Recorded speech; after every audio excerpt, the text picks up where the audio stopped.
اعوذ باللہ من الشیطان الرجیم بسم اللہ الرحمن الرحیم قال قائل منهم لا تقتلوا يوسف والقوه في الغيابة الجب يلتقطه بعد السيارة ان كنتم فاعلين۔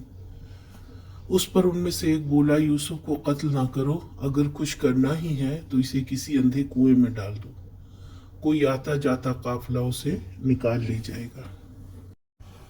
کہا جاتا ہے غالباً بڑے بھائی نے کہا، اب اتنے سنگ دل نہ بنو، جان لینے کے بجائے اس کو کسی کنویں میں پھینک دو، کوئی گزرنے والا قافلہ نکال لے جائے گا۔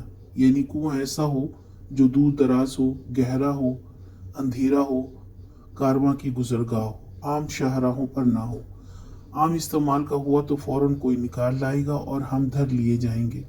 گویا ایک غلط کام کو آسان بنا کر پیش کر رہے تھے، جبکہ گناہ تو ہر حال میں گناہ ہے۔ انتقام و حسد انسان کو اس کے مقام سے گرا دیتی ہے اور وہ سب کچھ کر گزرتا ہے جو عام حالات میں نہیں کر سکتا۔